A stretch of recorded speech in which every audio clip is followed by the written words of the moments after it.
Deep within the murky caverns, far beneath the surface trod by the oblivious inhabitants of lazy settlements and grand empires, dwell creatures whose very sight can strike fear into the heart. If you don't believe me, seek out our material on the aboleths, ancient beings that inhabit the twilight.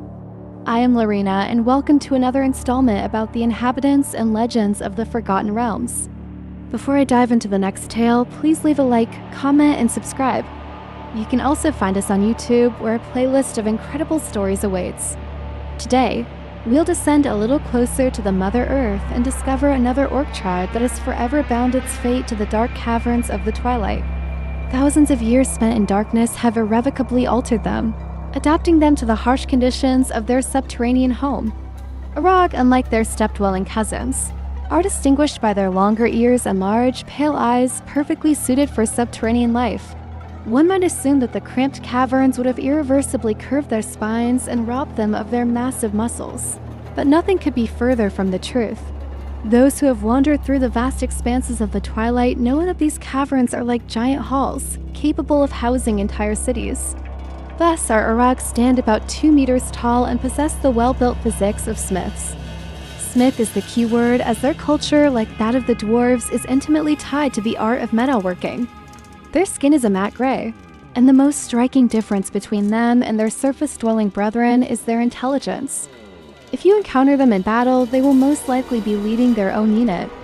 According to the tales of elves and dwarves, they combine their brutal strength with a knowledge of warfare. Orog worship strength and craftsmanship. They are tireless and not easily intimidated. It should be mentioned that the women of the subterranean dwellers are shorter than their husbands, and their fingertips end in sharp claws similar to the goddess Luthik, though of course not as long.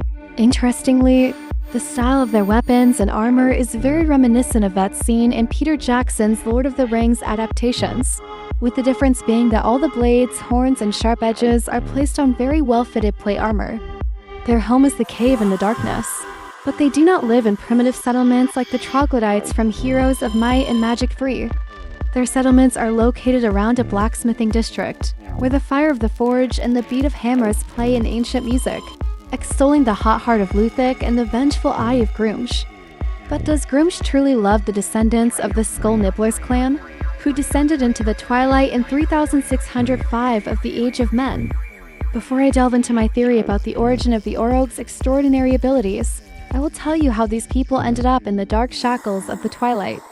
It happened in the summer of 3605 when the war drums of the mountain clans descended into the valleys and marched towards the magocratic empire of Netheril. The fierce battles, the clash of weapons, and the cruelty of the invaders sowed terror and spread the fire of devastation. Ultimately, the combined forces of the Empire and the Elven allies in a bloody battle crushed the potential of the invaders. The bloody march of the orcs was halted, finally cutting off the last tribes from their escape route. A bloody trail of orc skulls stretched all the way to the massif of the spine of the world. Cornered, the orcs fled into the caves, seeking refuge from certain death at the hands of the vengeful humans.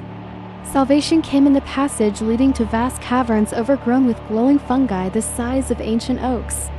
It was here that the Orog decided to make their home. And now, my theory about the origin of their complex culture, love of metals, and high intelligence. As we know, Grumsh, in giving life to his children, commanded them to grow strong and multiply, forming a horde with a strong bond to the earth and an attachment to tradition. They despised the stones of civilization, being chaos amidst order. Here, the Orog are a complete novelty among them. But does Grumsh truly love the descendants of the Skull Nibblers clan, who descended into the twilight in 3605 of the Age of Men? So, where to look for the source of this peculiarity? The inhabitants of the twilight are very close to the Great Mother Luthik due to the environment in which they live. Remember from the previous material that Luthik's domain is the caverns. It's worth remembering that the Orc Mother quenched her orgiastic temperament in the arms of Grumbar, the god of the elemental pantheon whose power is stone and metal, earth and its inner furnace. Is there a possibility that the passion of lovers blessed the Orog? Perhaps, unfortunately, we cannot determine this, what the forbidden fruit of their love has spawned. In summary, the Orog is a tireless warrior, capable not only of wielding an axe, but also of commanding armies. He will be a great choice for fans of greenskins who are tired of primitive surface tribes and would like their character to belong to the cast of subterranean craftsman warriors. Thank you very much for your attention and see you at the next gathering.